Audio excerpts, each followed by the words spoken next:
Hello and welcome to the Writecome.com podcast, where we help you to make money from your words. Each episode will be sharing tips, tricks, and strategies you can use to make more money from your writing, publishing, and marketing to your fans and audience. Let's get started with your host, Barry J. McDonald.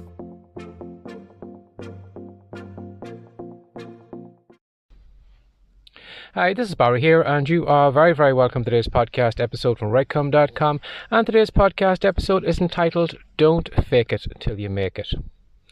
Now, many years back, I was in network marketing, and yes, I was one of those people who would try and speak to everyone within a 6-foot radius of themselves.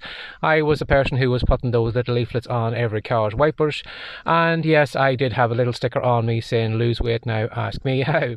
Now, one of the things that was a kind of common kind of saying, now I don't know whether that had come from the top of the business or whether it was just us at the lower levels, but we had this feeling that we needed to fake it until we made it. So, I know one of the things, one of the levels you would reach in the network marketing business was there used to be a car plan. So if you reach a certain amount of sales or whatever, the company would start making car payments. Now, a lot of people would go out and they would buy Mercedes and they would buy BMWs and they would buy all these kind of sports cars.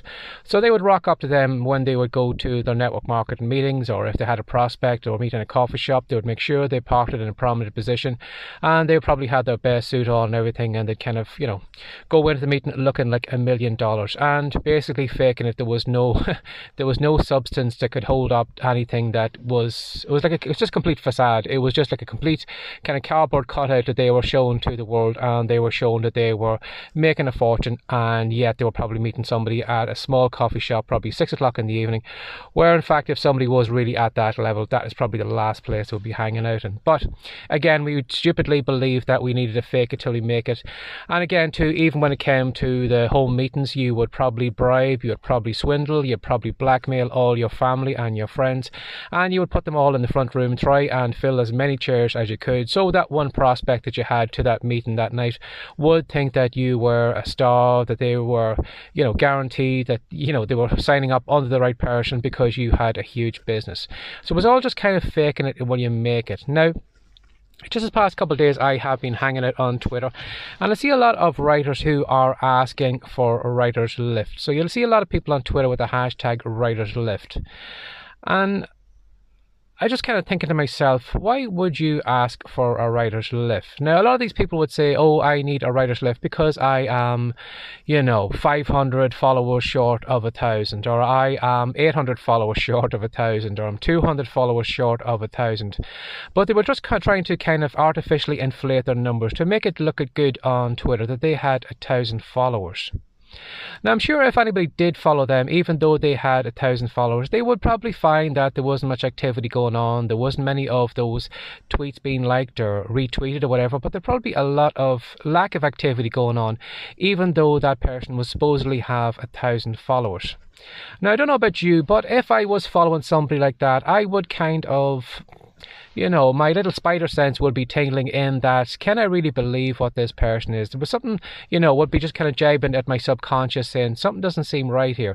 Again, too, it's like all these people you see on Instagram who are driving around in Lamborghinis and are driving up to huge beachfront houses, but it's all been kind of rented, or it's been, the Lamborghini has been rented out for the weekend. That girl that supposedly is his girlfriend, she's a model, and that house is probably a friend of his or somebody who was away on holidays, and he's just using it just as a kind of a backdrop for his photographs and trying to fake it to the world that he is a millionaire.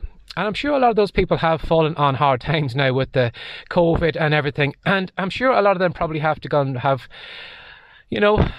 disappeared off Instagram and have gone back to working in maybe McDonald's or working in some cafe or whatever, but that big kind of facade that they had put on Instagram has totally crumbled because they didn't have the kind of the foundation in their business that could support that kind of lifestyle, or just that front that they were putting on. So just why I'm actually saying that is, as I said, I do find a lot of authors on Twitter and stuff like that who are trying to artificially inflate their numbers. And, if you do artificially inflate your numbers, if that person did get 1,000 followers, what would that mean to them? Is the next goal at 2,000 followers? When I look at people who inflate their numbers like that, a lot of them do it for a kind of ego reason, a lot of kind of beating their chest, look at me, I have 1,000 followers, or I have 10,000 subscribers. And sometimes there is absolutely no kind of use in that. A lot of people who I follow and people who would be bragging on the internet marketing game would be bragging saying, oh, I have 20,000 people on an email list, or I have 100,000 people on an email list. And if you went into their email accounts and actually looked at how many emails were being opened, how much money they were actually making from that email list, you'll probably find it's very, very minuscule.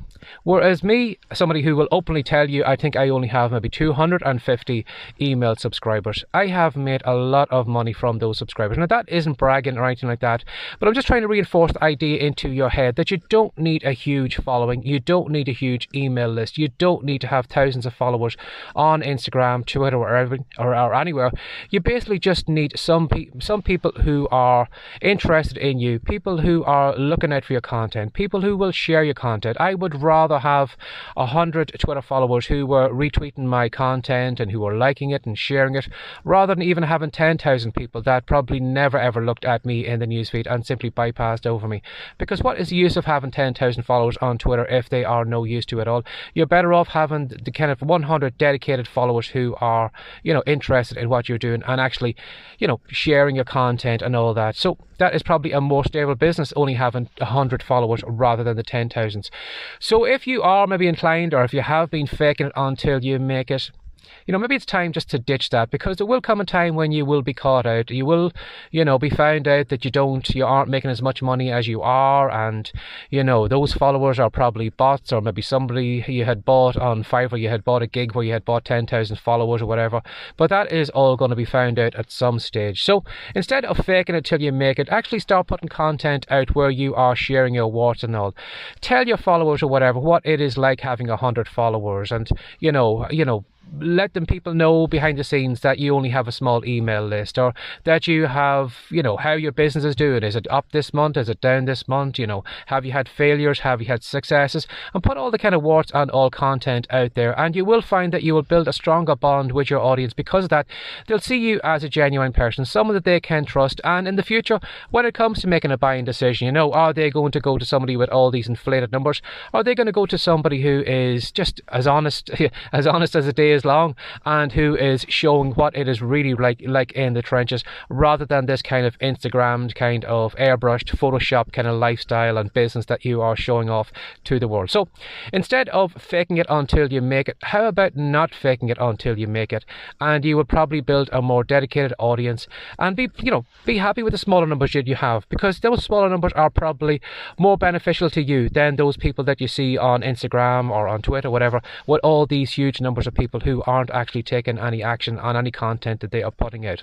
So as always, if you'd like to reach out to me, if you can certainly send an email to barryjmcdonald@gmail.com, or if you'd like to know what I do over on the Writecome site, if you want to go over to Writecome, that's WRITECOME.com. I have 9 great free reports on the homepage if you want to pick up a few of them. And as always, thanks for sharing your time again today. Take care and have a lovely day. Bye-bye. Thanks for joining us today. If you'd like more from the Writecome.com podcast, be sure to subscribe now for more tips, tricks, and ideas you can use to make more money from your words. See you in the next episode.